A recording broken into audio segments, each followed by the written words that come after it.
April 25th meeting of the Des Moines City Council to order. And Matt, would you lead us in the pledge? I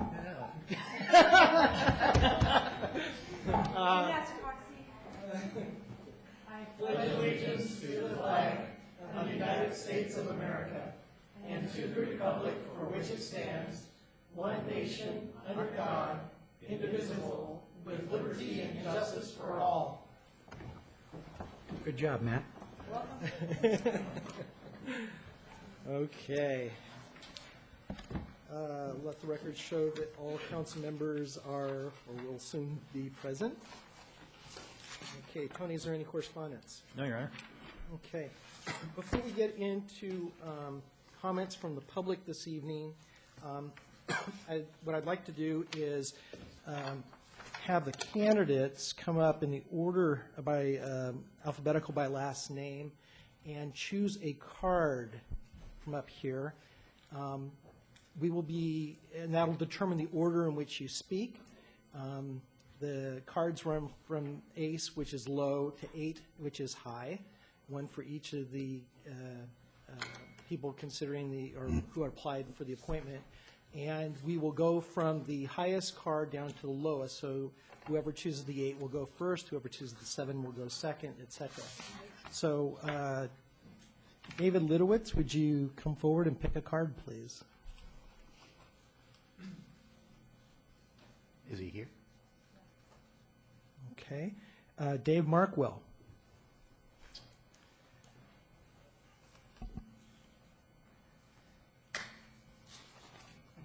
Pick a card, any card. And the number is? Lucky 8. 8.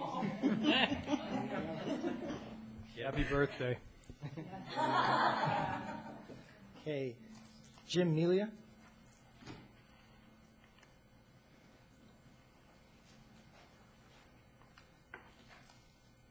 It's an ace. Okay.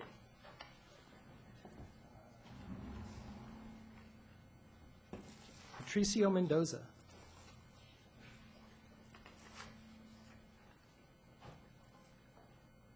It's a 6.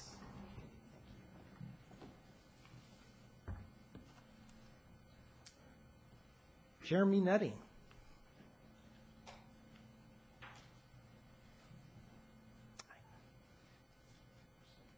Number 7. Okay. Amber Sky. You can hear a pin drop. 3. Okay. Janelle Stoneback.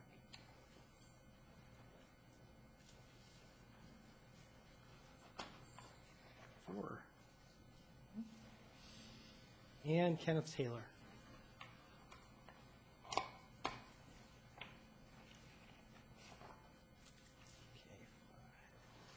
Okay.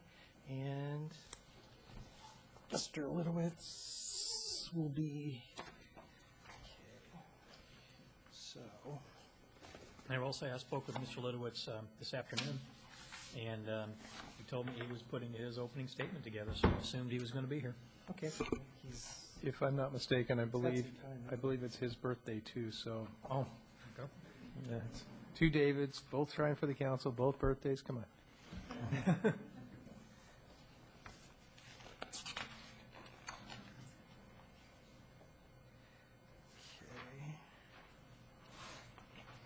Okay, so the order will be Dave Markwell, Jeremy Nutty, Patricio Mendoza, Kenneth Taylor, Janelle Stoneback, Amber Sky, Dave Litowitz, and Jim Melia. And we're just, excuse me, the reason we did this now is we're giving you some time to be able to compose your thoughts and let you sweat a little bit, but thank you. Not really. We just want to be fair and give everybody an opportunity to figure out where they were going to be in the order. So with that, we will take comments from the public, and comments are made from the podium. You have 3 minutes, and please give us your name and address. And the first speaker is Natalie Reber from Hospitality House.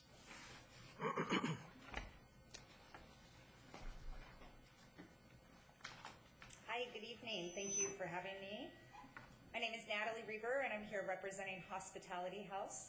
We are a funded agency. We represent all of South King County, but we're physically located in the city of Burien. And the address there is 1419 150th Street, 98166. As I stated, we are one of the recipients of your city funding and wanted to give you an idea of where those funds go. We receive about $5,000 from the city of Des Moines each year, and our overall budget is about $185,000 plus about $70,000 in in-kind contributions. Those contributions are mostly food. It costs $80 per night to house a client at Hospitality House. We serve about 75 to 80 women per year. And we are the only shelter serving South King County that serves women all year long. There is one other facility that serves women during the winter months. Other than that, we are the only facility serving women. So it's a great, great need in the community. And we are so appreciative of the funds that you're able to help provide us with. About 10% of our clients come directly from Des Moines. So we serve 7 or 8 clients approximately each year directly from the city of Des Moines. And like I said, our facility costs about $80 per night per client. Now, the Committee to End Homelessness in King County has done several financial surveys and has determined that the cost of housing a homeless person at the RJC or at Harborview directly costs taxpayers $350 per night per individual. So you're looking at $80 at Hospitality House, which is funded through very little of which is public funds. Most of our funds do come from private foundations and individuals, or $350 a night that goes back to the taxpayers. So while some folks don't think that human services is a function of government, one way or another, it becomes a function of government. So we like to take a preventative look at things. We know that housing people and housing them first and giving them housing sets them on the long-term path so that they're no longer needing the services long-term. We receive many, many donations from the city of Des Moines within the residents that live here. About 15% of our donors come from the city of Des Moines, and one of our founding churches is the Des Moines United Methodist Church. They're still a member of we have a member from our board that represents that church, and the church itself provides food, clothing, and other donations to us. So we have a lot of support and representation from here within the city of Des Moines. I encourage all of you to come and take a tour at Hospitality House. I've brought a little bit of information for you all so you can see one of the great programs that you're funding. And I'm happy to answer any questions at any time. I've included my card. I know there's lots of folks here to speak on the agenda, so I will sum up with a welcoming invitation for you all to please come down and visit us. And call me anytime if you have any questions, concerns, ideas about how we can better serve the community. Thank you. Is there any member of the public who wishes to speak who didn't get a chance to sign up? Okay, seeing none, we'll start with board and committee reports with Carmen. Monday was the monthly meeting of the Des Moines Farmers Market Board, and things are going along very well. The first day that they are open will be the first Saturday in June from 10 till 2. And as of Monday, 37 of the vendors are already signed up. 22 more are expected, and with perhaps 10 in additional. A couple of new farms, a cupcake gal, an ice cream maker, some new crafters. Things are going along very well for them. There's going to be a senior shuttle every other Saturday so that people who could not otherwise get there can call and have a ride. And 4 drivers have already signed up with 2 backups. People are already asking about the chili cook-off, and applications will become available on July 1st. So it's a great place to go. If you have not been there, you must go. We were given a wonderful award at the, it's called the Association of King County Historical Organizations Annual Awards in honor of King County's executive John D. Spellman's Historic Preservation Awards, which are given out annually. And it was at Mohi, which is the home of the Museum of History and Industry, just relocated next to the wooden boats on the south end of Lake Union, a beautiful facility. Our King County Executive, Dow Constantine, was the primary speaker, and we were the first award given, and it is the smaller display on the easels there. For the exemplary restoration of the auditorium in the beach park, which was the tabernacle when it was a church camp. He referred to it as a jewel in the crown of the city of Des Moines park system, that we had a richly chronicled history of the park from its earliest days, that the value to the community is priceless. All of the people who are prominent in the historic and heritage community were there, and it was just a wonderful evening for us. He said that we've set a remarkable accomplishment, sets a standard for restoration projects, and that we must be celebrated. If you have not been down there, you need to see what great shape that building is in. Thank you. No report. Jeanette? Last Tuesday, I went to a meeting of the South County Transportation Board as our Des Moines representative. And one of the things they did there was have a presentation on the light rail that Sound Transit is going to be putting through Des Moines. And one of the things that I brought up was at the beginning of their presentation, they said the organizations that they'd been coordinating with for the Des Moines area, and one of them was not the port, so I suggested that they might want to contact the port, because one of the things we're trying to do is get a stop at 216th, and the port has that 89 acres on 216th that they're trying to get developed right now. And so I think they said they were going to contact the port about that. And another thing, they were talking about various places to put stops, and the person that was talking about it said there was various stops suggestions, but most of them were clustered around where the stops were going to be anyway. So I made sure that they understood that we wanted one at 216th.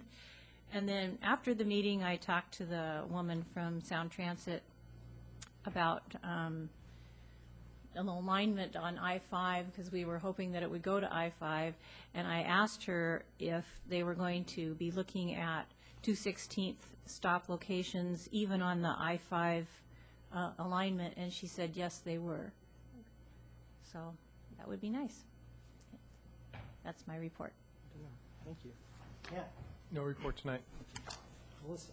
I just wanted to bring to everyone's attention the new City Currents. So if you see a glossy magazine, it's your new and improved full-color City Currents and the Rec and Roll. So very excited about the new layout of that. It turned out very well. So thank you, Tony and staff, for researching that new resource for us, because it looks great. Municipal Facilities Committee met this evening, and the request for developer qualifications has gone out, and thank you to Marion for getting that out to the development community. May 8th, down in the Marina, is an informational meeting for those parties that may be interested in forwarding a development qualification to the city. Responses are due back at the end of May, so we're looking forward to then formalizing the committee that will review those proposals as they come in, or the responses as they come in, and I'm sure there'll be much more coming back to council on that as the process progresses. We went over the preliminary beach park, the direction that was, or the future of the buildings in the beach park. The direction of council to staff was to go through what the process to remove some of the existing, the structures that are down at the beach park, and way more rules involved than I was aware of as a result of those being on the National Registry. So there are rules based on the Landmark Commission, certificates of appropriateness, the evaluation of economic impact. So what we've asked staff to do is put together more concrete numbers and timelines and staff time to go one way or the other. And then I think we talked about July at a study session and we'll work with the mayor on which study session we'd be looking at, with full council reviewing what the next steps for the beach park should be, because I think, for me, cost-wise, time-wise, it may be more than, it was more than I realized it was going to, more governance over removal of buildings than I thought was there.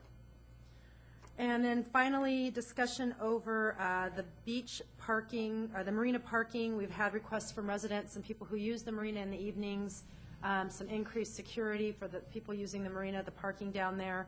So one of the first things we thought an easy fix to do is to post rules similar to what we have in the North Lot now about hours of operation, and so I think we're bringing that back to the full council. Staff's going to review if it's a marina rule or a code revision on if we can post a sign to give the police more enforcement capabilities. So that's the end of my report. Thank you. Last few weeks have been busy. Back on the 12th of April, I attended the Southwest King County Chamber of Commerce membership luncheon and spoke along with the mayors of Burien, SeaTac, and Tukwila. It's interesting to hear what's happening in our surrounding communities, as well as being able to have an opportunity to tell everybody what's happening in our own community. The Des Moines Farmers Market fundraiser was that same night, which was a successful event, and had an opportunity to provide the proclamation for the Jacobsons at Corky Cellars that night. I believe their last day of operation is it's either tomorrow or Saturday. Obviously a sad day, but it was good to be able to acknowledge what they've meant to the community. On last Friday, I testified in front of the House Transportation Committee down in Olympia on House Bill 1954, which is transportation funding package, which would provide local options in terms of being able to come up with funds necessary for us to be able to do some paving, as well as be able to continue the transit service that King County currently provides. The congestion fee of $20 expires at the end of this year, and unless there is some continuation of that or some alternative, the funding will go away and they're going to cut service by 17%. And we've already been whacked twice now through their last two go-arounds. That evening, I attended the Des Moines Elementary PTSA dinner auction, which was held in the Beach Park Event Center, the auditorium. Very nice event. In fact, I'm trying to remember a local event that had 150 plus silent auction items, let alone 20 live auction items. They get a great deal of support from the community, and I want to thank them and acknowledge them for helping to support one of our local schools. On Wednesday, I attended, on Tuesday, I went with Carmen and Melissa and Patrice Thorell to accept the award from King County. It really is amazing how the historic preservation efforts are received, and it was nice of them to acknowledge such a beautiful facility. On Wednesday, I was at the Des Moines Senior Center, had a fireside chat. Thankfully, the fireplace was not on because it was a warm enough day, but it was a great opportunity to talk to the seniors up at the Senior Center. Most of their concerns surrounded the closing of QFC and, of course, the roadway improvements that are happening on 216th and will be happening on 24th Avenue South related to the Gateway project. This Saturday, first during the day, our police department is having a prescription take-back program that they've conducted every year. The Bartels at 216th and Pack Highway and the one at 272nd and Pack Highway will be receiving prescriptions, old prescriptions, that they will dispose of safely so that you don't have them floating around. They're not an attractive nuisance to any kids you have in the house or anything like that. It's been a great program. We've been doing it for at least 3 years that I'm aware of. And so please, if you have old prescriptions, take them up to the Bartels, either at 216th, which I believe is in the morning or early afternoon, and then at 272nd, which is, I think, from 2 to 6 p.m. On Saturday. Saturday night, the Highline Community College Foundation has a fundraiser. It's an opportunity to be able to help support Highline Community College. I believe that the money that they're raising is going to scholarships for veterans. So if you have an opportunity and a little bit of money to be able to attend, please do. This weekend, in addition, on Sunday is the Snake Zilla half marathon, which will be starting down in our beach park and then wending its way up to Burien. They'll be heading they'll be heading up Cliff Avenue and then down 6th Avenue and then cutting down through the Marina, 227th, and heading up through the beach park and up the trail. Strongly encourage you to root for them sometime along the route. The race starts at noon. And then next Tuesday, there is a State Route 509 Executive Committee meeting. Because of the developments of the transportation funding packages in Olympia, it appears that there's funding for what's been termed the Puget Sound Gateway Project, which is a combination of State Route 509 and extension of Highway 167. How the funds break between the two, it's not clear. The reason for the meeting is because one of the elements that got added to the package is a requirement for $60 million out of mind you, this is a $1 billion project for 509. I forget how big 167 is, but they're looking for $60 million local infusion. And so the question is will be who either has a printing press good enough to be able to print money other than the federal government, or how it might be structured as to which local government, whether it's the port or something else, might be able to cobble together the funds necessary to meet this additional requirement that got thrown in at the last minute. So that should be an interesting conversation on Tuesday. And with that, yeah, Jeanette. I just wanted to add to my report that I talked to Tony Anderson, who's the mayor of SeaTac, and he wanted to let me know that at the legislative hearing on transportation issues that Dave went to, that he gave very good testimony. So I want to report that. Oh, thank you. Tony, any admin reports? 3 items quickly, Your Honor. Councilmember Scott and yourself commented on the award we received for the auditorium. There it is on the easel over there, and my question of council is, where would you like it displayed? We can put it over here on our awards wall, or we could put it down in the auditorium. And Oh, the auditorium. which I'd love to see auditorium? it in the auditorium so Shannon can use it to help market the building. Well, I didn't want to just do that on my own. I wanted to make sure you were comfortable with that, but that would be my vote as well. So Well, you Thank don't you. vote. I said it would be my vote as well. Second, we had students from Pacific Middle School here a little while ago, and the team that did the best in the Future City competition gave a presentation. They put together this very nice thank you card, had all the teams sign it, and they printed it out in big format, laminated it, and so I thought council may want to see that they very much appreciated the opportunity to come and talk to council. They really like having people from the city come to their classes and talk to them. Councilmember Musser and I went last year. So when January rolls around next year, when their teacher, Sandy Gaddy, puts out the call, we're going to make sure that more of you get the opportunity to participate, because it is really a lot of fun. And then third, you may have noticed that we have a different microphone on the podium tonight. And you'll also notice there's another one of those sitting here right next to the city clerk. They are new microphones, hopefully will help with some of the sound issues that we've been having. We have new speakers that have been put in. And eventually, each of you are going to have one of those most likely placed right along the spot there in front of you, so you won't have your papers knocking all over the place and getting in the way of the microphone and the like. But I can tell you that it's a little bit more sensitive. As you probably noticed when our first speaker got up to speak, I had to turn it down quite a bit. So bear with me as I try to figure out what the appropriate volume levels are for these things, but I think ultimately it'll make for a better experience for everyone who's in the audience and people watching at home. And that's my report, Your Honor. Very good. Matt? So where are you going to put the thank you card?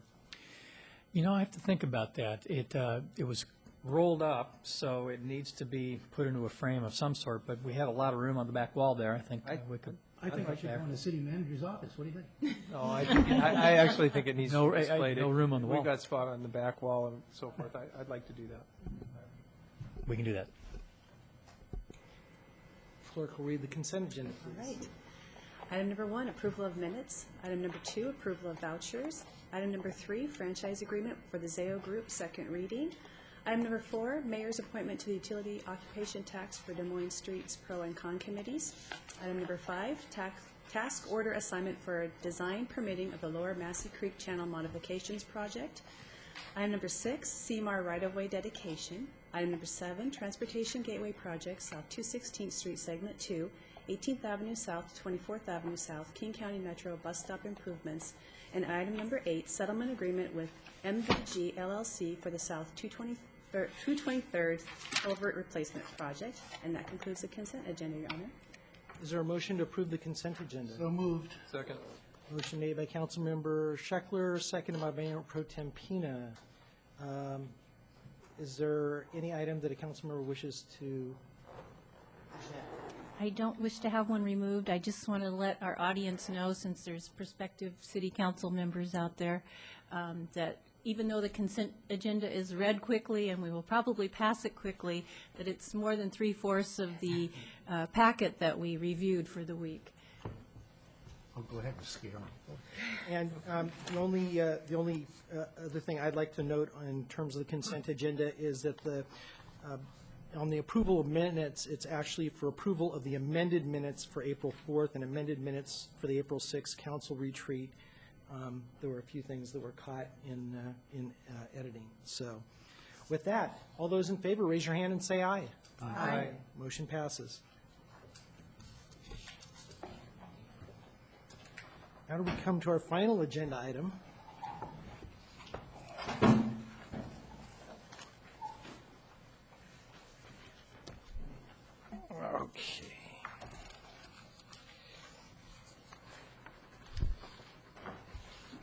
Okay. Dave, I noticed that David Litowitz isn't here, but I see Carrie in the back. Carrie? Oh, he's right in front there. What is she doing way back there? And you're up here? Okay, he's here. Okay. Before we call the candidates up in the order in which they've been, the drawing has occurred, I'd like to take a moment to thank everybody who both considered applying and didn't, as well as those who did apply for the position. There's nothing really that's more important than being plugged in your community, and whether that is volunteering your time in any of the many activities that we have, the many great organizations that really help make the city go, or whether that's actually wanting to commit yourself and your time to studying the issues and helping to have a say in what direction the city goes. So for all of you, I appreciate the fact that you even put in your application, you're here tonight. It means a great deal to the city. And I know that former council member Caldwell would echo those sentiments. With that, based on the draw of cards that we had, the first candidate for the first applicant we will be hearing from will be Dave Markwell. Each candidate will have 3 minutes to be able to present themselves as to why they should be selected to fill the appointment on the council. Then each council member will be able to ask a question of each candidate. It doesn't have to be the same question. We will rotate for each candidate who will start off. So Carmen will be for the first one when Mr. Markwell is done with his presentation. And then for Jeremy Nutty, Bob will start off the questions and we'll rotate through. With that, again, Dave.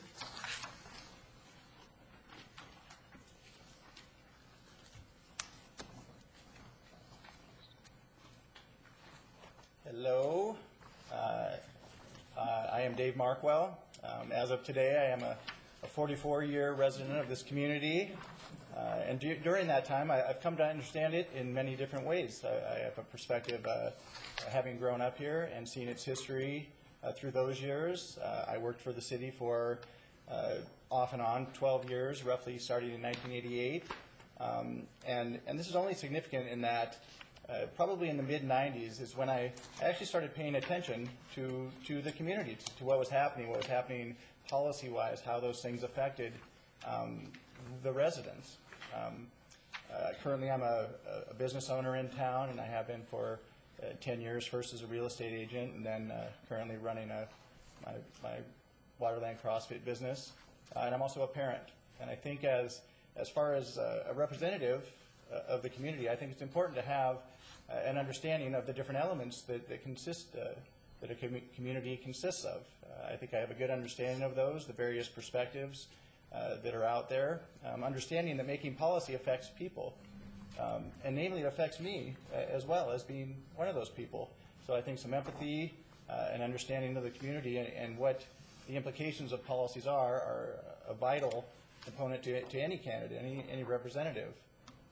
Next, having started to pay attention back in the mid-90s, I came to really just kind of follow things and understand the current challenges facing the community, facing the council, facing our city, namely economic development, which is the cornerstone of every service, of really anything that we have, from public safety to quality of life stuff, park stuff, human service things, streets, roads, and kind of the situation that we're in now. I have a historical perspective on it, understanding I worked for the city back in 1998 when the passage of 695 came through, and the response and the challenges council faced then, and the response to the issues.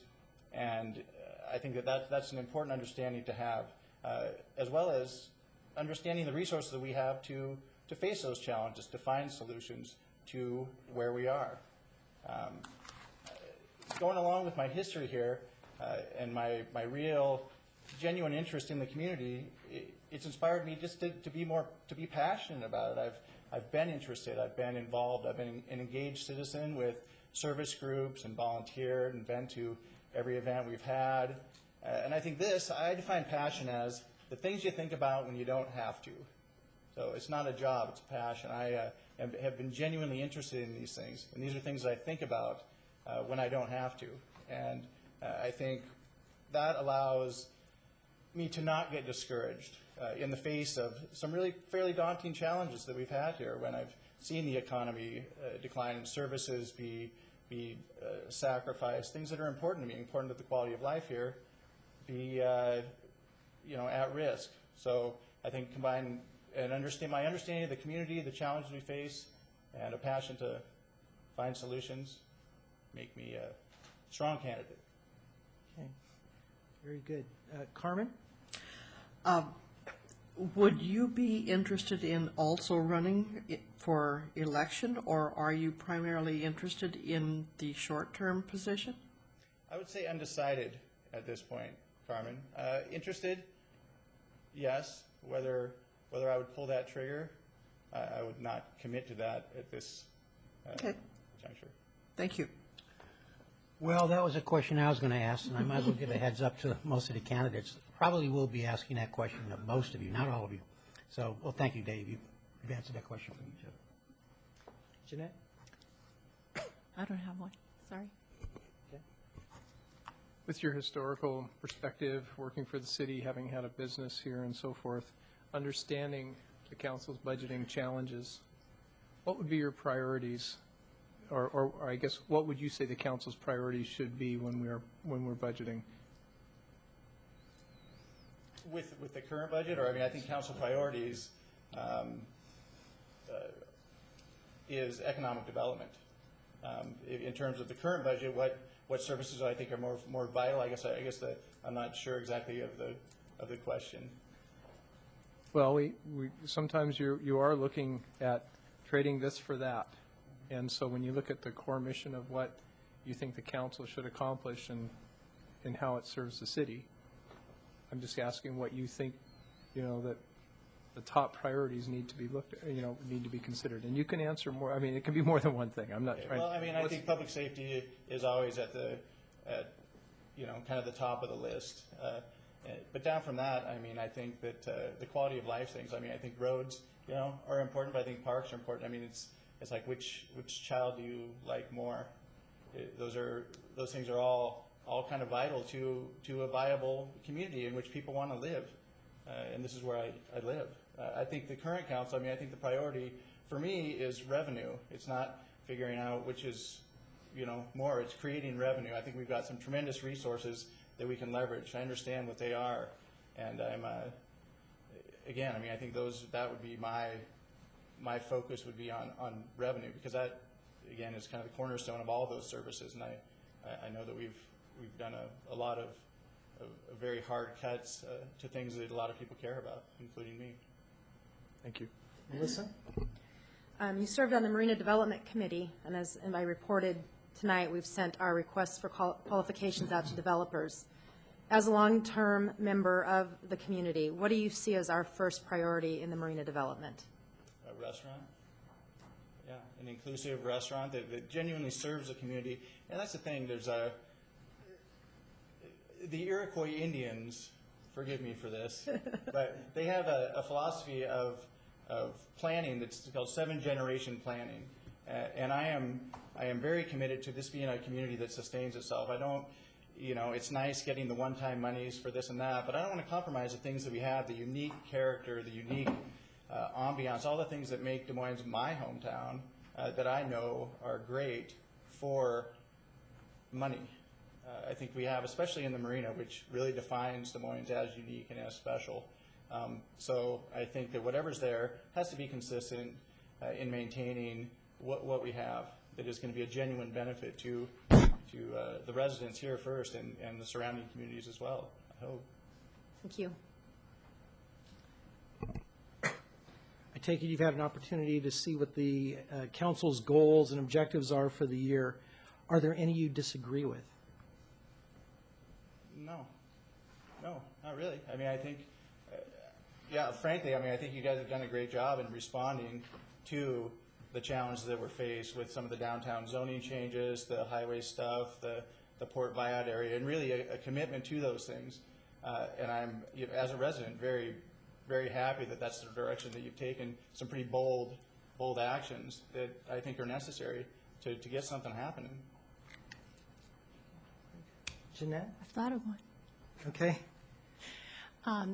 Dave, I'm wondering what you think of the words property rights, and what does that mean to you?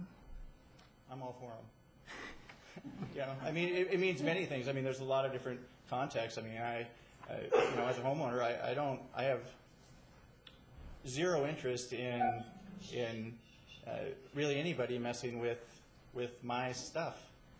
So, as a representative, I think I have that perspective that, I don't know that that's our business to mess with. I mean, I guess in the context of, I'm thinking of, homeowners' rights to use, kind of their property within, kind of some parameters. Thank you. Okay, thank you. Sure. Next candidate is Jeremy Nutty.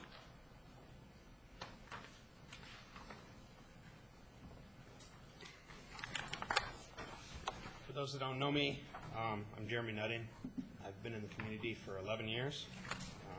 I feel I'm pretty invested in this community. I've got 2 children that will be in school for the next 12 years. I'm part of the Ptsa, and we run 2 businesses out of our houses, and we have an investment property too in the city of Des Moines. I also have a boat that I moor down at the Marina, so I utilize resources that the Marina has now and the beach area. I think I'm an asset to the council. My 20 years experience as a builder to help with the existing projects that are on the docket and new projects coming up, to be able to tell if the requests for pricings that are coming in, if they're out of whack, or if they're right on, or if we need to be going down a different level, a different street. And just feel that Des Moines is a great place to be, and I'd like to give back to the community. Ron? Yeah, good evening, Jeremy. Good to see you again. Jeremy did a project for us, some years ago. My wife still praises your name because the structure is still standing. It's still there? Yeah. That's a good And thing. functioning quite well, I might add. Jeremy, because my colleague to my left has stated that she's going to ask the same question I was going to ask earlier, I'll change my line of questioning a bit then. As an individual, like anyone that's applying here, they have certain talents that they believe that they could bring to the city council. What would you say your talents are? I believe that having young children and being a builder, I believe that I can assist in the projects and give a keen sensibility of what's really going on and helping us move forward. Okay, thank you, Jeremy. Jeanette? I want to know what you think of the term property rights. What does that mean to you? Property rights. I believe that our property is our property, but we have to keep others in mind also with our properties, and code enforcements and things that are when the city's being taken advantage of. Without a neighbor calling in, I mean, how do you get those things taken care of? Our property is our property, but we have a duty to keep it up and to keep it free and clear of junk. I mean, it's the reason why we have refuges and places to take our dump, to our garbage, you know, not to let it build up on our property. And I think there has to be some control of that, but left unchecked, it would just run wild. So. Yeah. Sometimes here at the dais, it may not seem that way, but we don't agree on certain items. And, sometimes there are things that a particular council member feels pretty strongly about, and it's hard to help the other members maybe understand or whatever, but there's challenging times. If you could kind of explain what you believe your methodology would be for dealing, working with the council, maybe strategies for working with the council through some challenging topics.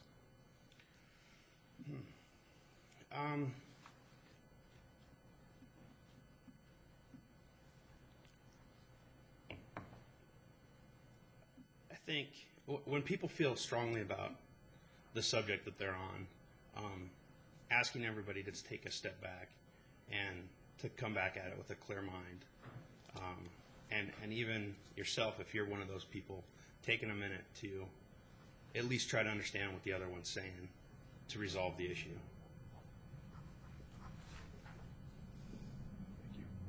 Melissa? Well, keeping with the theme, you've got small children and family that use the marina often. You mentioned you moor your boat down there.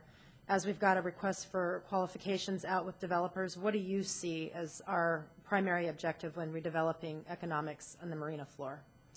I think shops and a restaurant, as Dave said, getting people that have their boats or may travel from Gig Harbor or, and use the guest moorage, getting them to spend their money here instead of going to the next port, which is Seattle, and going to spend their money down in the shops that they could easily moor their boats, walk off, and there's public access, there's facilities, there's things to do, and as a boat owner, I've taken trips, and I only go to the places where I can walk right off the pier and get something, bring it back to the boat, and hang out on the boat, and then, at least I've spent my money there and moved on. Thank you. What would you say what would you say is the most important thing you would want to accomplish if you're appointed to the council?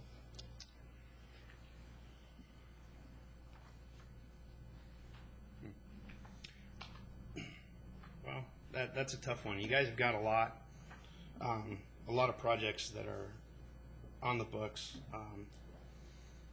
Just getting more capital, more development, trying to find some developers to maybe develop the 6th Avenue, the 7th Avenue area, some of those vacant lots. Just getting more development ideas in there to help out and revitalize that downtown area. Carmen? Same question as I had for Mr. Markwell. How do you feel about being a short-term appointee or running for the office for a greater length of time? I will be running in November. Okay, thank you.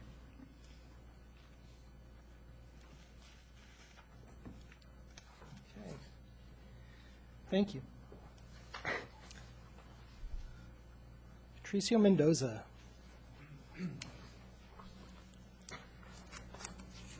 Hope not embarrassing my kid.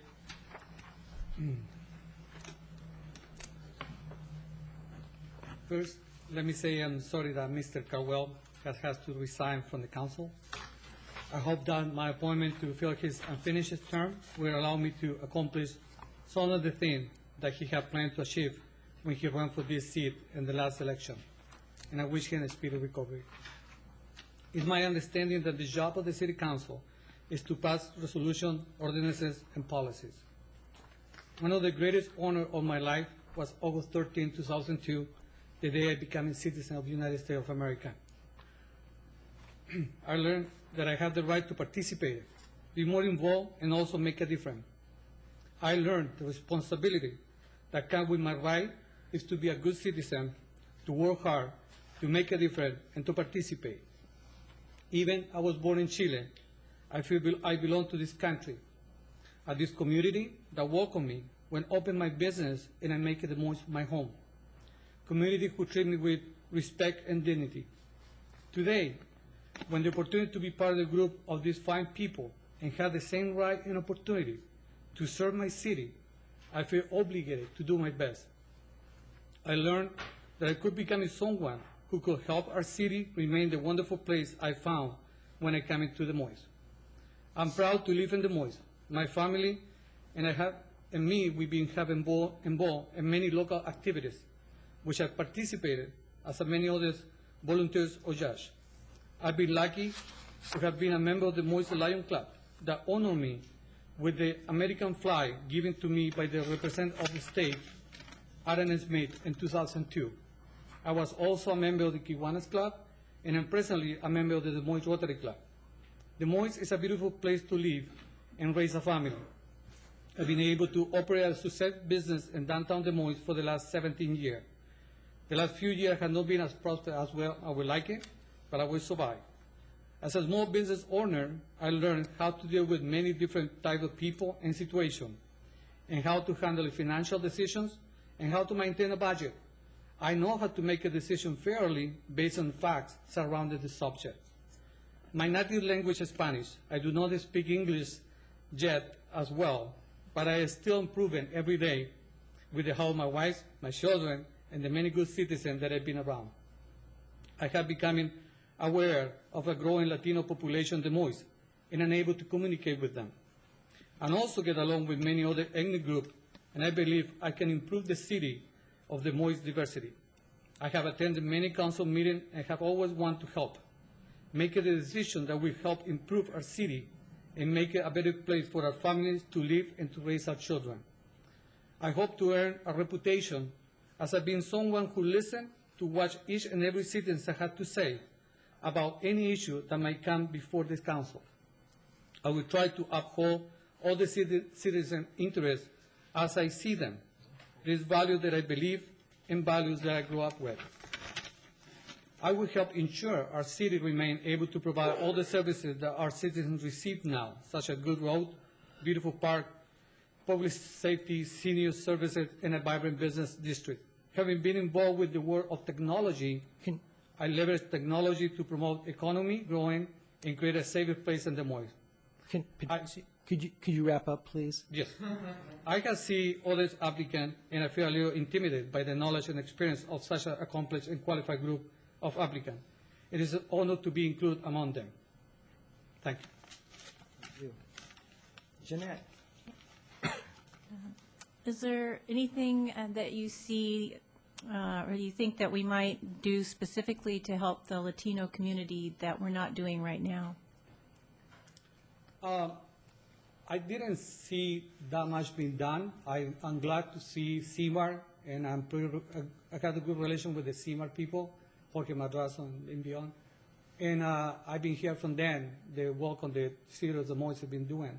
And so I'm not that much involved with, but I know a lot from them.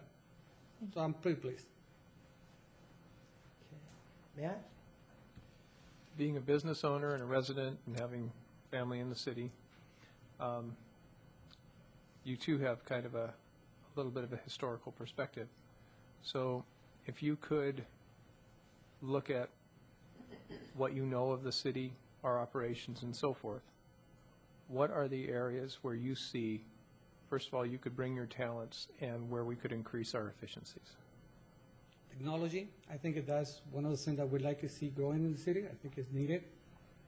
Several years ago, I talked to the technology department to do some solution for safety purpose and technology, and that's my biggest background. Melissa? I had the good fortune of serving with you on the Marina Development Committee, and I'm going to put the same question to you. What do you view as our top priority as we move into redevelopment of the marina floor? Well, Melissa, you will know that I wasn't approving and I didn't like the plan in the first place, and I still not to agree to building concrete down there in Des Moines. It doesn't mean that I won't look at it, as a city council, you have to work together and agree and things that are agreeable, and you can keep it your different with respect. I don't like the fact to build construction down there, but if that's what's going to happen, I would look at it deep enough to see what would be the best option for the city. Thank you.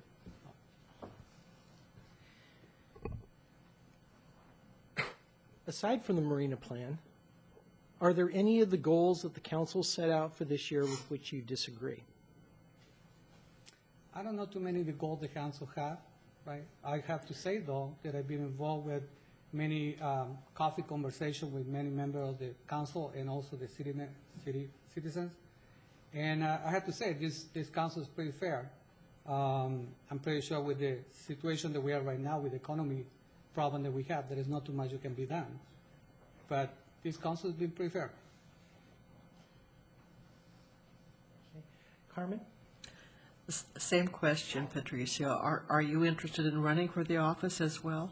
I have to be honest with you, Carmen. My purpose to be here is just to help. I never thought about running. I won't say that I thought many times, but it's not my point right now. My point here is I found that Mr. Caldwell has resigned and I feel like, I can step up and help the city, for a short time and learn maybe to do better. Okay, thank you. And Bob? Yes. Again, good evening, Patricio. Good to see you. Patricio, what do you see as the number one challenges facing our city today? Safety. Public safety? Public safety. You want me to elaborate? Yeah. Yeah, Well, let's just say if you were to be appointed, then would that be your priority? Yes, that would be my priority. I think having a safe city. I mean, I don't say we're doing bad. I don't say we have full crime or anything like that. But I've been seeing some changes in security, especially, I'll give you an example. I go get a coffee every morning to a store here in Des Moines, and before it used to be really simple to cross the street. And now I have to aware my kid many times, be careful because people doesn't take the same respect as before. Lose the police, motorcycle police, I think it was a big loss for the city. Okay, thank you, Patricio. Okay. Thank you. Thank you. Next is Kenneth Taylor.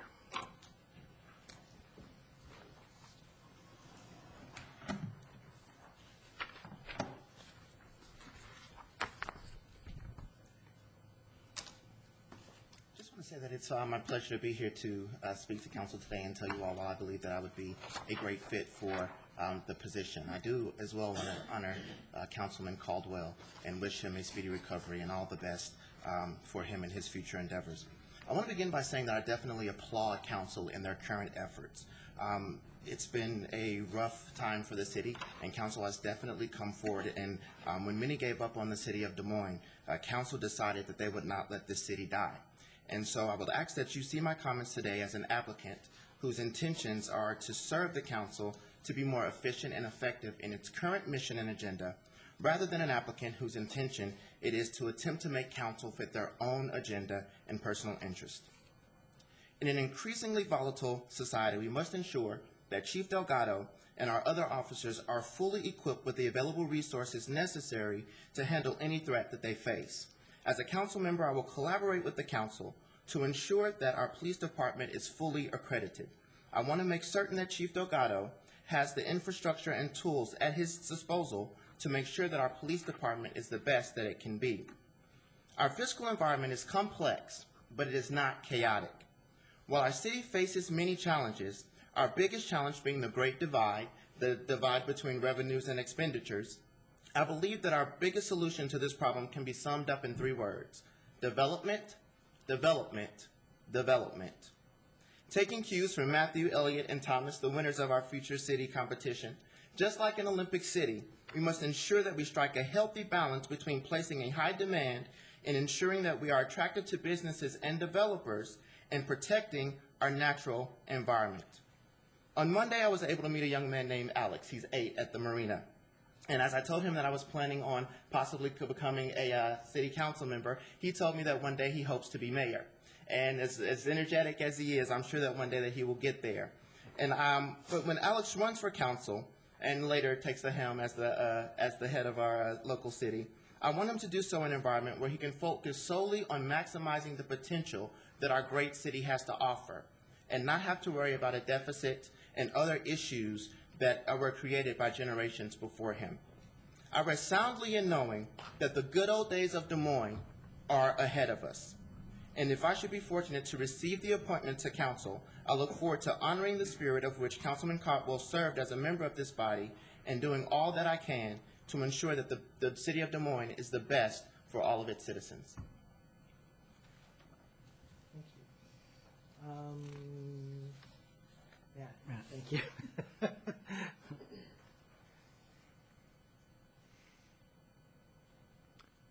a couple places I'd like to go, but I get one. Okay. So I think I'm going to go, you've got a lot of passion. I'm going to go back to the budgeting question. So you talked about police and you said the fiscal situation is complex. So again, we talk about the revenue side, we talk about the expense side. We're working hard on the revenue side, but sometimes that takes some time. The expense side is still where it's at. Challenging discussions, challenging decisions. What would be your priorities that the city needs to ensure in its budgeting process? My number one priority, of course, would be development. I think while we're looking at other areas, such as with the police department, there are things that we can do to increase public safety as well as generate revenue. One of the things that I saw at the council's budget retreat that was brought up that seemed to have a pretty good consensus among the council was using our police department to service other areas, which would begin the process of also allowing us to increase revenue. Currently, the police department and public safety receives over 50% of our budget. I think that if we're able to service other areas, that will allow money to come in and kind of ease the burden on public safety, as well as allow a little bit of more money to go to other areas such as parks and other areas that need funding as well.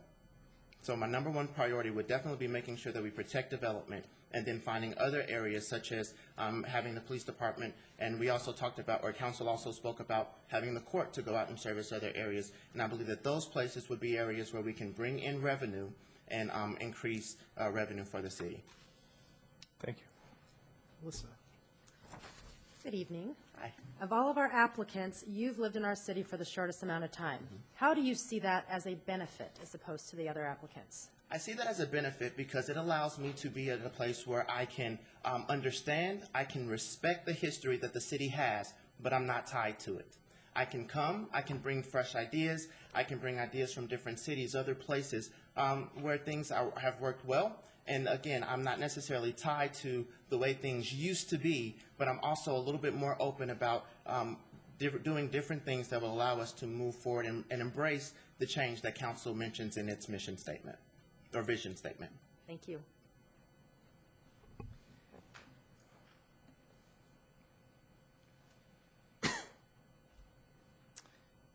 You covered so much territory, it's hard to pick which question to ask you.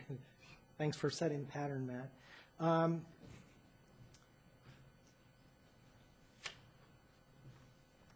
Of the goals that the council has adopted for the year, are there any that you've disagreed with? I don't think that there are any that I disagree with, but I do think there are some that need more emphasis. One of the things that's council talked about, was protecting the natural environment. One of the things that concerns me, to be completely honest with you, is this packet. I think that there are definitely ways where we can begin the process of scaling back the use of paper. I think there are ways where Tony Pasecki has talked about switching to LED lights in the city and different things that we can do. I personally want to see council with iPads and want to see them with laptops, and making sure that when people, for the development that Councilwoman Musser is leading with the Marina, I believe that people should be able to submit those applications online. I believe that there are several things that we can do which can begin the process of creating a culture to be a little bit more environmentally conscious, but not also environmentally conscious, but it saves us money. And I think if we don't have to spend as much on paper, because as I look around the room, I see several reams of paper. And one of the things that I've definitely learned from my father is that a penny saved is a penny earned, and eventually those pennies will begin to add up. Carmen. I have the same question for you as the others. What would be your thoughts about running for office? Should I receive the appointment, I fully intend to run for the office. I definitely want to grow with council and definitely want to learn from council, and I don't believe that that would be complete in the few months with councilmen and to fill out through to the election. So I do fully intend to run should I receive the appointment. Thank you. Thank you. Yes, again, good evening, Kenneth. Yeah, well, I'll certainly say you gave the largest resume of any of the candidates. There was one area in here, though, Kenneth, maybe you can help me out a little bit with. Okay. You make reference quite a bit to Working Washington? Mm-hmm. Okay, so maybe you could give us a little idea what Working Washington is. And then you made a statement here, because we work very closely with the Port of Seattle, it hit my eye, went right to it. It says, working to hold the Port of Seattle accountable as a faith outreach coordinator. What does that mean? With Working Washington is actually the position that brought me to Washington State. Working Washington is an organization that put on several different campaigns. One of those campaigns being working at the SeaTac airport with a lot of the contractors that hire people in the community. So like Bags Incorporated, which are the people who put your bags on the actual conveyor belts and different things of that nature. Many people don't know that a lot of those people work with no benefits and different things of that nature. And so we were working with the Port of Seattle to ask them to definitely go and lobby lobby places who rent from the port, such as Alaska Airlines and others, to make sure that those people have higher wages and benefits. As it relates to being a faith outreach coordinator, that was the position that I had. I was tasked with maintaining and developing relationships with faith communities in the area to actually join us in that effort. Okay, thank you. Jeanette. Yes. You said that you want to see the Des Moines Police Department become a fully accredited law enforcement institution, and so I'm wondering, what do you think is missing? Well, accreditation simply just states that there are certain basic standards which have been met to set a bar of excellence. As I said in my presentation, I truly believe that we should do everything that we can to make sure that our police department has all the tools that are necessary and are available to ensure the protection of the people and property of Des Moines. And so I think that in a world that's increasingly volatile and unstable, we need to definitely do what we can to make sure that they have those resources and the training to be at the cutting edge. And also, that will definitely ensure that as we go to different places, well, we really won't have to go to other areas, because if we are fully accredited and we allow Chief Delgado to do what he does best and give him the infrastructure that he needs, when other cities are faced with possibly going to the county for police protection, I truly believe that they'll come to us. That will be advertisement enough. Okay, thank you. Thank you. Next is Janelle Stoneback.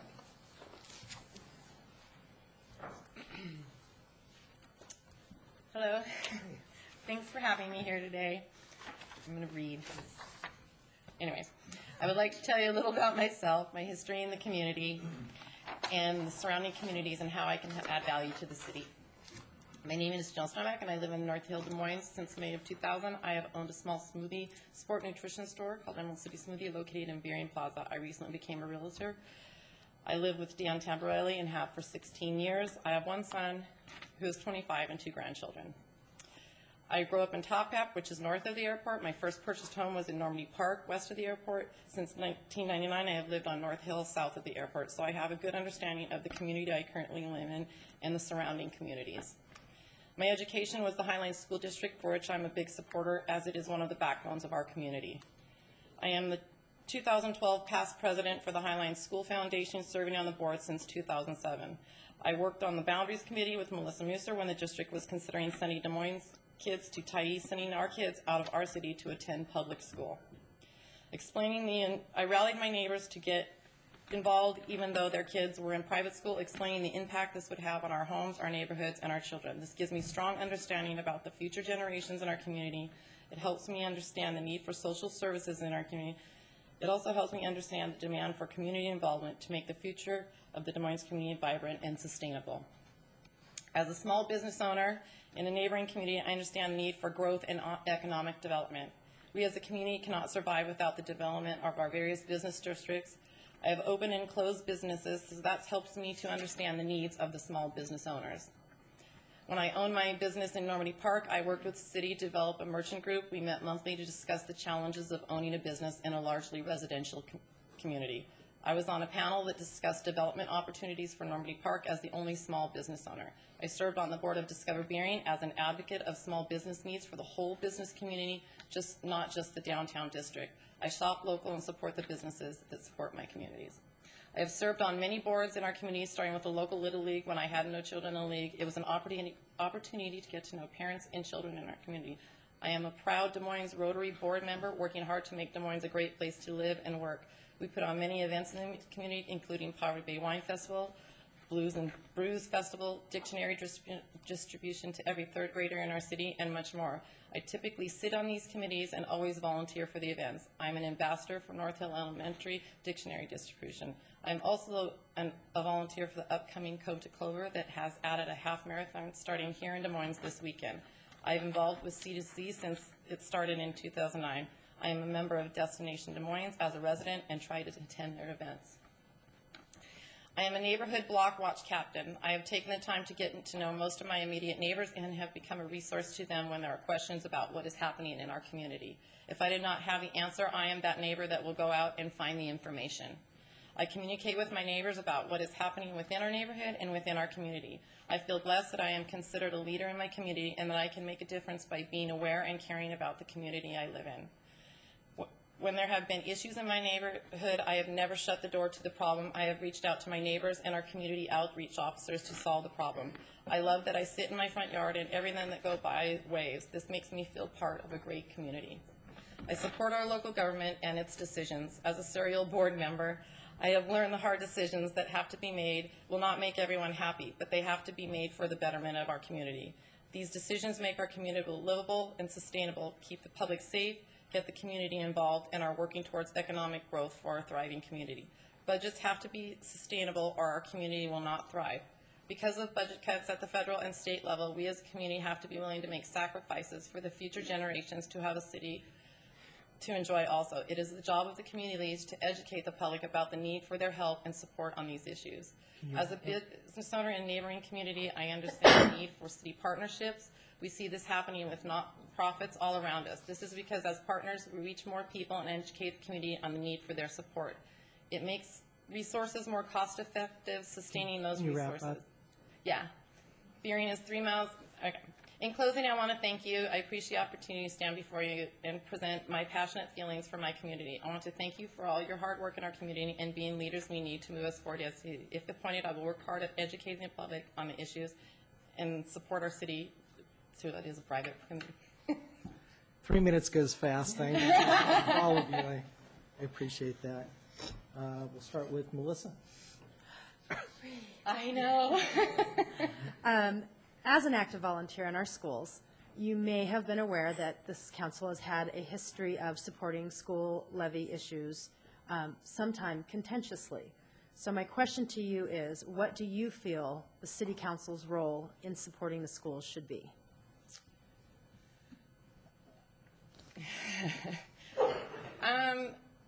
I think the city council should support the services that are a necessity. We have a low-income school district, so I think public services are really important. It's, you know, each situation is different, so I think each situation needs to be considered differently. Thank you.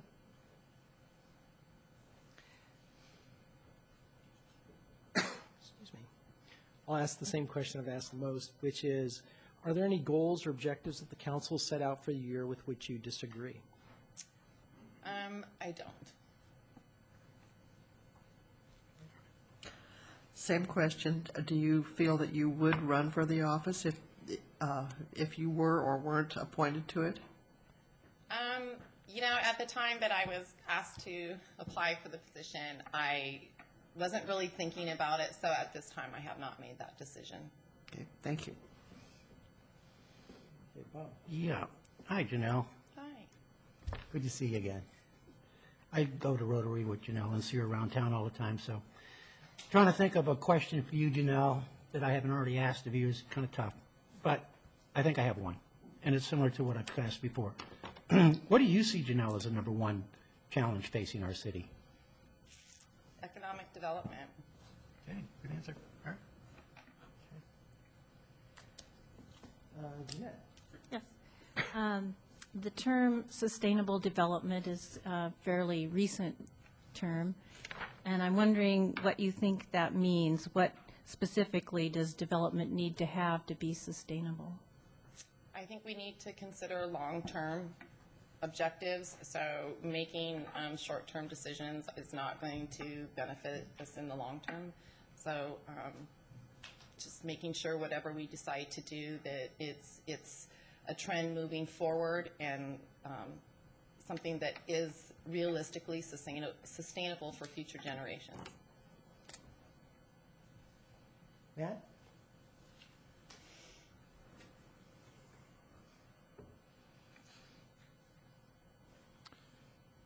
I'm going to go back to the controversies we sometimes share up here. And if you could talk to us about what your strategies for working through challenging issues with the council, what they might be. I think it's really important that everybody's voice is heard, and that we don't get so passionate about our own beliefs that we aren't listening to what other people are saying. As a serial board member, I'm often on boards that have to make challenging decisions, and I tend to be that person that listens and forms a decision based on, you know, what everybody has brought to the information everybody has brought to the table. Thank you. Melissa? Oh, okay. Another one? No. I need more coffee. Thank you. Okay, Amber Scott.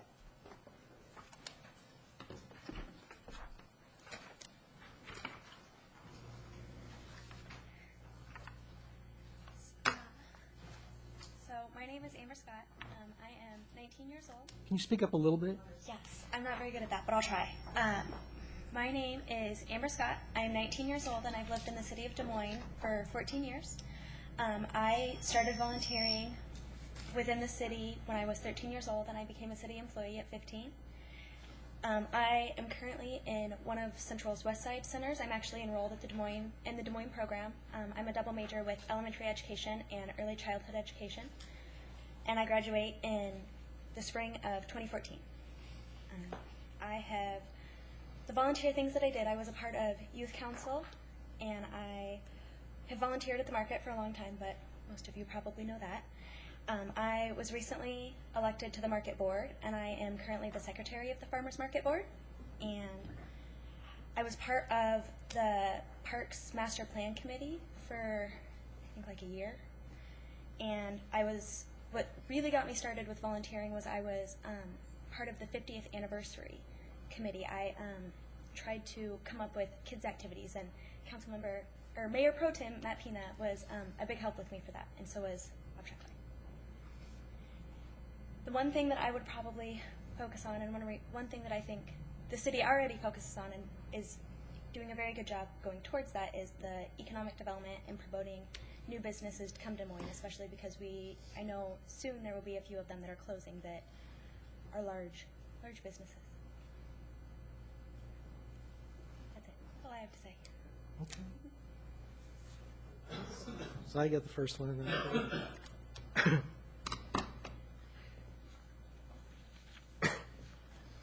obviously, being the youngest of the applicants here, there's a unique opportunity and challenge for you as an applicant. And I guess I'd like to hear from you what you think, both the positive things that you can bring because of your youth and enthusiasm, and the challenges you would face and how you would address them. I'll start with the bad. A challenge would be that I don't have as much experience as other council members or as of other applicants, but I'm a quick learner, and I've come to city council meetings, and I would try my hardest.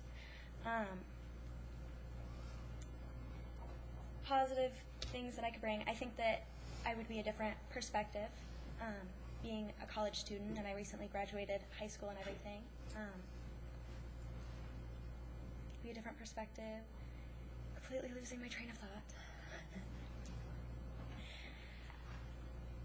That's the biggest thing, is that it would be a different perspective that could complement the perspectives that are already on the council. That's about it, I guess. I don't know what else to say. Carmen? What are your thoughts about serving short-term or running for office? This would be short-term. At this time, I would not choose to run because running would require campaigning. So at Thank this you. time, I wouldn't choose to run. Well, in case no one knows it, I am president of the local Amber Scott fan club. Hello, Amber. Good to see you again. I am not at all surprised to see you here, Amber. I've known Amber for a number of years, and she has always indicated to me of her interest to enter someday into politics, and lo and behold, there you are. I've always been amazed at how much Amber knows about what's going on in this city. Sometimes she tells me what's going on. Same question, Amber. What would you see as the #1 challenge facing our city today? The really big challenge is pleasing everybody, but for what you guys do, I agree with everybody else. The economic development, it's really hard to get businesses right now and to have them actually be successful. Thank you. Jeanette? I'm going to ask you what the term property rights means to you and what your philosophy is about them. At this time, I don't own any property, nor have I ever. So it doesn't mean a lot to me, but what I think it means is the rights of what you can do on the property that you do own.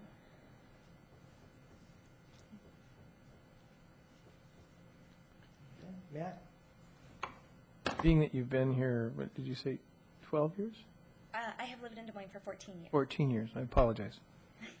And from your unique perspective, as we've kind of highlighted, if you could change anything about the city of Des Moines, what would you change?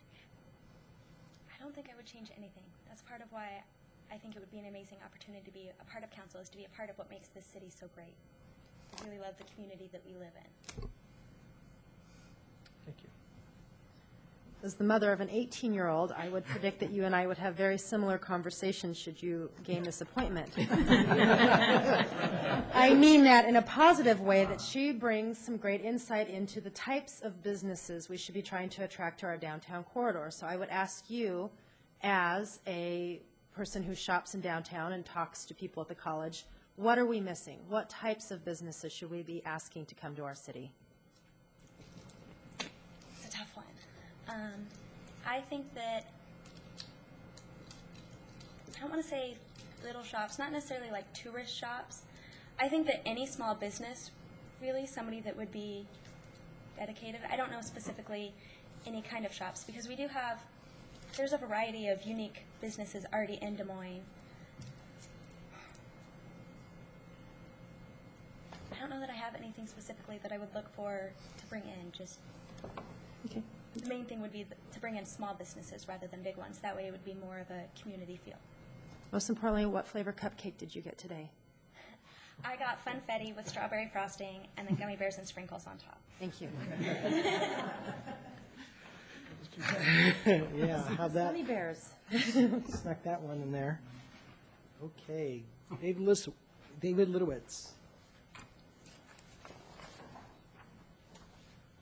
Well, I'll follow along and read my script here. Good evening, Honorable Mayor and fellow council members. My name is David Litowitz. I've been a resident of Des Moines for 10-plus years, and I'm asking to be considered for the open seat on the council. I'm a home builder. I've done business in the city of Des Moines for over 30 years. We've created hundreds of lots and homes, bringing in hundreds of residents to a city that sadly has a declining population base. This clearly shows where my heart is for this city. The current council, I feel, is one of the most proactive in economic development and works well with staff, making this a good place to do business. The council and city has many hurdles to overcome. Its land use is very restricted by the great asset to the west, the water, the airport to the north, the freeways and highways to the east. And it's a huge challenge to think that developers are going to come in to save the city. I build side by side within blocks in the King County. People far and away prefer to live in Des Moines over and over. There's a reason for that. Before this, I came in a little bit late. I had a homeowners association for a new plat we're developing, and I had to leave at question and answer, and the people were just raving at where they were living. They just loved being in Des Moines, which is what this council needs to hear, people like that. This council, as the ones over the past 30 years, are aware that I stand up for what I feel is right, and if directed or possibly forced in a different direction, I change my course to follow that. My projects here usually last many years, and I attempt to work as a team with city staff and council. With my age, I've developed very thick skin and realize that compromise is a win, and it's a win for both sides. This council has some very tough decisions to make going forwards in regards to budgets, infrastructures, health and safety. The city is very similar to all of us here. We all have a budget, and if we spend more than we take in, we're going to suffer down the road. We see that happening nationwide, and I think the city needs to be looking not only to today but into the future. Tough questions get asked, and tough answers need to be answered to those questions. I feel well qualified to help this council in that direction that they need to go, and I'm available for questions. Thank you. Carmen. What are your thoughts about running for office? Well, if appointed, I'm going to give that 2 weeks time to decide Thank you. whether to run or not. Good evening, David. Good evening. And good evening, good to see you. You know, I'm not going to ask you some of the questions I asked others because over the years I've gotten to know you. I know the developments you've done here, David. Great assets to the city. And my compliments go to you and to Carrie for that. So let me ask you this one then, Dave, a little bit different. What would you like to see us improve upon here in the city? I think what the city really needs to focus is on what's here, the businesses that are here to help them grow, to open up for more development, encourage developers. The city, and I maybe shouldn't be saying this, is one of the easiest ones to work with in permitting. People, staff generally bends over backwards to work with us, but it's very restricted in the land that's available. The parking is not good in downtown. I think the council has got a good vision on what's going on down at the Marina, and I don't think there's any, if I'm appointed, I'm not going to have all the answers. I'll probably have more questions than answers. Good answer. Thank you, Dave. Okay, Jeanette. Mine was going to be similar. Oh, I'm so sorry. That's okay. Well, is there something that you think the city is doing now that council, the direction that council is going, that you think might need to change a little bit? I've worked in front of this council for 30 years. I think this council is more proactive than it has been in the past. I think they like to get things accomplished more than talk about them, as many of the councils in the past have. And I just don't have any specific answers to what direction they should be. I think they're heading in the right way, not to say they're doing everything right, though. Yeah.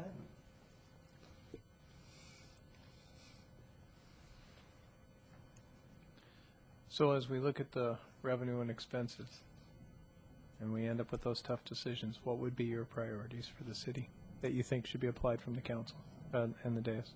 Well, I have to balance my budgets at my household and in my business, and you know, we have some tough cuts.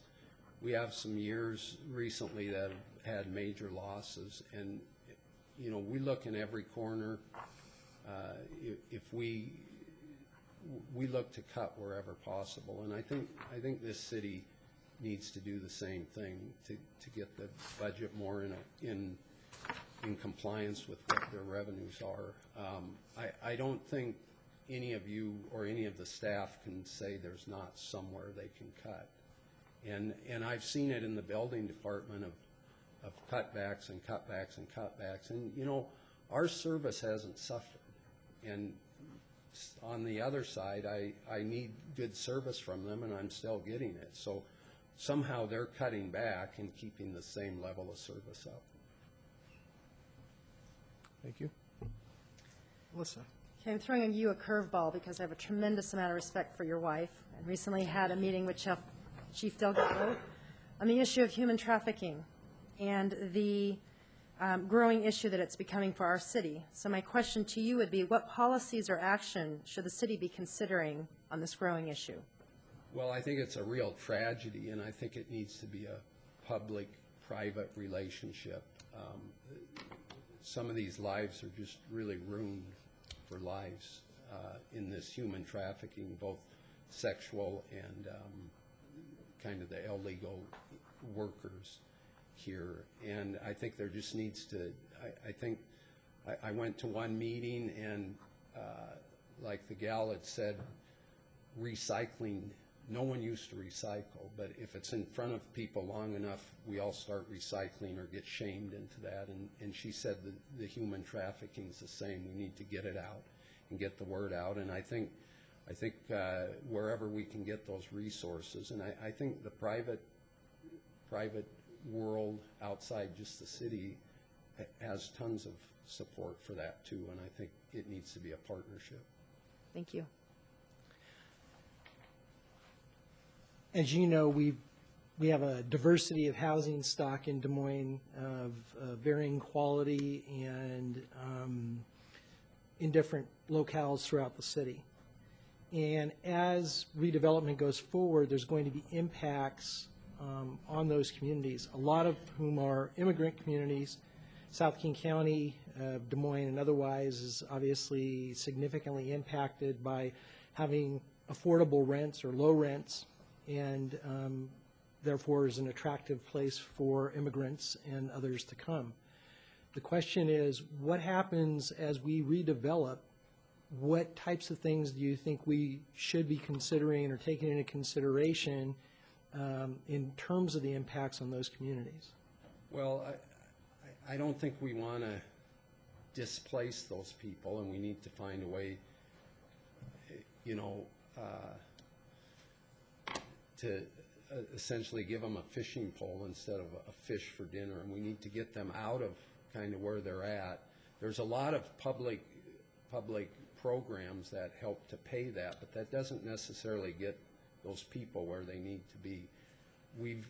I have helped build numerous Habitat for Humanity homes, rehab some, and generally there are immigrants who move into there that take the responsibility of paying those payments, which are substantially reduced each and every month. And you know, how we do that for the masses, I don't really have an answer. But I think we need to not just give them housing, but give them a life to look forward to. Thank you. Okay. Thank you. Our last applicant is Jim Melia.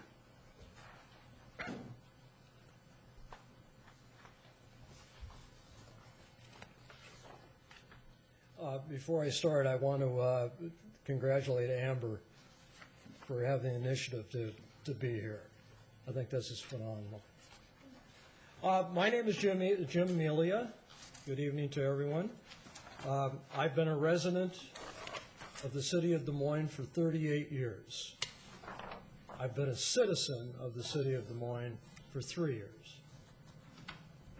When I retired from the travel industry 3 years ago, I'd spent 75% of my time for 20 years away from home. My wife can attest to that. I loved my job, but the travel, not so much. It was very difficult to commit to anything long-term with that kind of a work schedule. I worked for a large franchisor in the travel and the hospitality industry. We franchised primarily travel agencies, hotels, and restaurants. Our franchisees were either brand new startup investment opportunities, or they were existing businesses that were converting to some of our brands.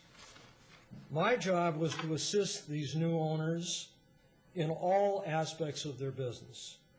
And the businesses that I personally worked with ranged in sales volume on an annual basis from a little less than $1 million to a little more than $30 million. Each week, I was generally on an airplane Monday morning. I would be in a different community with a different economic base and personality, helping out a new franchisee to thrive and survive. I would evaluate the community, the business location, staffing opportunities. I would meet with chambers of commerce, the media outlets, suppliers, and certainly check out the competition. With all that in hand, we would then develop a business strategy for our location. These businesses became like family to me. And sometimes I got too close to the situations, but I would relish in their successes, take a lot of pride in that, and suffer with their failures. But in all these journeys and all these experiences and meeting all these people and visiting all these different communities, I always kept Des Moines in mind. And in the back of my mind, I always would think, that's really great what this community does. I wish Des Moines could do something like that. Now, I'm able to step up my game locally and give back. Give back to my family, to my church, to my school, and I'm here today because I want to give back to Des Moines, the city that I love. And I love it even more having traveled to other areas and seen the competition, so to speak. For the past 18 months, I've been a volunteer working for Marion in the Economic Development Department for the city. One of the first things I did was develop a tourism press release, which I felt the community needed. I also reached out and contacted the community reporter for KOMO and put her in touch with Councilmember Scott to the point that we now are on their online weekly report. There's a series of articles of Des Moines, on Des Moines. If you could wrap up, please. Yeah, I sure can. I was appointed to the Marina Beach Development Committee. I'm excited about the RFQ that has come out on that. And my next step, hopefully, is being part of this council. I want to work with local businesses, the senior community, enhance tourism, and become involved wherever needed. This is a phenomenal city, a phenomenal opportunity, and I want to help spread the word to developers, investors, visitors, and I'm certainly ready to do that. I look forward to being able to play a proactive role in the growth of this city. Thank you. Thank you. Okay, Bob. Yes, again, good evening, Jim. I have seen you hanging around City Hall, and now I know why. Just paying my taxes. Jim, I'll ask you the same question I asked some others. What do you see as the #1 challenge for our city at this time? Well, I think the #1 challenge is almost unanimous, and it's unanimous for every city. It's economic development. Mm-hmm. And until the economy can get itself turned around, as I think it is now from my experience, that's something that we're going to suffer with. And until we can, get additional revenues coming in, you can only cut expenses so much. But it's absolutely development of existing business and new business. Well, like you and the others that spoke, answered the same question, I do agree. Thank you, Jim. I'm going to surprise you with this question, I know, but what do you think of the term property rights? And what's your philosophy about them? Gosh, that's a new one. Really? Well, I think there's another part to that too. There's my property rights and someone else that may be contesting my property rights, defending their property rights. And then there's another part of that is environmental. So you've got to evaluate every situation, as an individual and unique situation. And I understand and appreciate your question, but personally I would want more components before I can give you a very, very specific answer.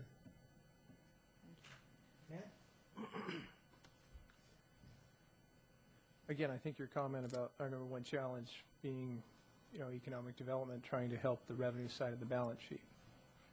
I got to go back to the challenges that we're faced with. The economy does what the economy does, and we have to balance our budget and we have to maintain services. Given that, what would be your budgeting priorities if you were part of the dais? Well, as I mentioned in my presentation and in the paper that I submitted, and it's fairly obvious, tourism is a major part of my life. And when I evaluate what this city has to offer in the way of tourism, be it a day stay, a weekend stay, or much longer, or becoming a resident, I don't personally, in comparing other communities that I'm pretty familiar with, I don't think we're doing enough there. And on the tourism side, there really doesn't need to be a major expenditure other than some personal energy, enthusiasm, sales promotion.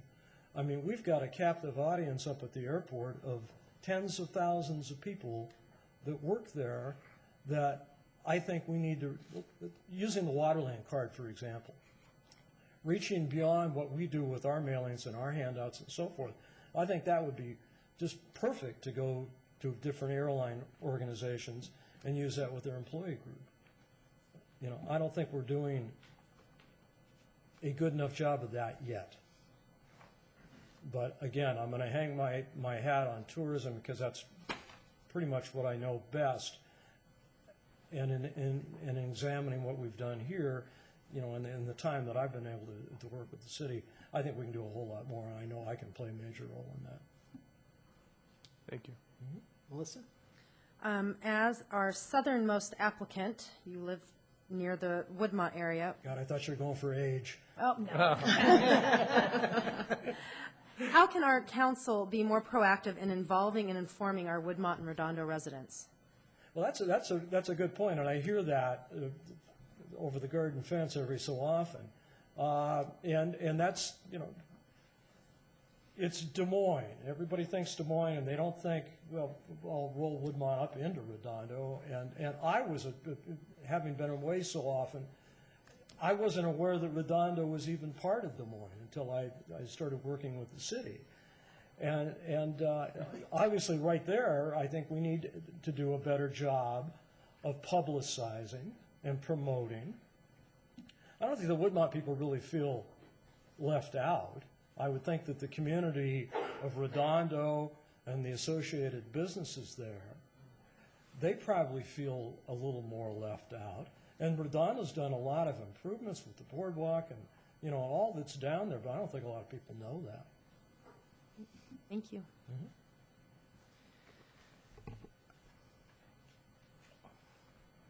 One of the challenges, as I see it, it's been this way for a number of years, is that the city has begun to take steps to reach out to bring businesses to town, predominantly larger businesses, and do what we can to be supportive of the local business community. But one of the major challenges, as I see it, is the lack of a business association or chamber of commerce really to carry that water. And the reason I say that is because that's not traditionally been the role of government. That's been the role of private businesses getting together to essentially put forward what their interests are to the city and others that they interact with, and in promoting their own interests in terms of their own businesses. And we are a member of the Southwest King County Chamber of Commerce, and they do have a Des Moines element to it, but there seems to be something more organic that's missing. And so I guess the question to you would be, what steps could the city take, or you individually as a council member, to help make or assist small businesses in flourishing? Well, that's a great question. I'll back up a little bit on my business experience. When I would be doing advanced work before I would go into a new community, one of the first things I would look for was the contact for the local Chamber of Commerce. So when I finally got off the airplane and decided I'm going to be a citizen here, I looked to see what there was about the Chamber of Commerce. And I looked, and I looked, and I looked. And I was frankly shocked that there wasn't one. I mean, I think, you know, Rotary Club does a phenomenal job. Destination Des Moines is doing a great job. But businesses, if I'm an outside investor and I'm coming in and I want to put my business into an area, I want to talk to people at Chamber of Commerce. And I know that we're part of, you know, the Southwest King County, and we have these other organizations, and obviously the council is a great resource. But, and as I understand it, historically there was a Chamber of Commerce here.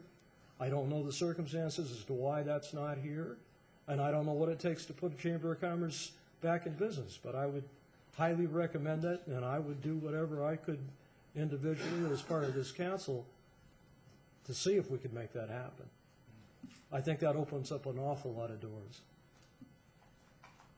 And Carmen? Yes. How do you feel about short-term or running for office? I'm a long-term guy now. I've got, I got a whole career in front of me. No, I would look forward to it. Unless there are secrets behind those tables there that I don't know about,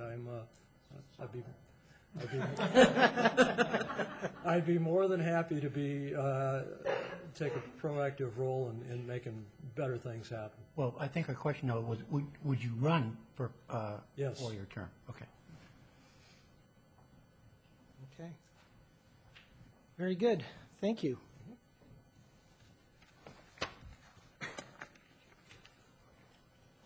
That went a lot more quickly than I think we thought it was going to go. The process at this stage will be that the council members will take the applications that you submitted and review their notes, and also review the council meeting from tonight, and come back with a list of your top 3 for conversation in terms of qualifications during our executive committee meeting next week. And then if So Dave, we're looking for a short list then? Short list. And if a consensus seems to be developing around a particular candidate or set of candidates as finalists, we may have the finalists speak next week at the council meeting to answer some additional questions. If not, if there's clear consensus, we may appoint somebody next Thursday night.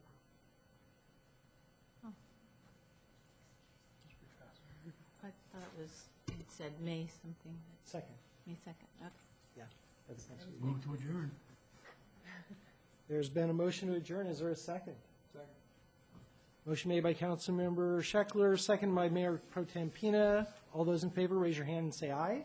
Aye. Our next council meeting will be next Thursday, May 2nd. Mayor Kaplan, point of clarification, should all of the candidates then plan to attend May 2nd's meeting? Yes. Thank you. We are adjourned. Was it here?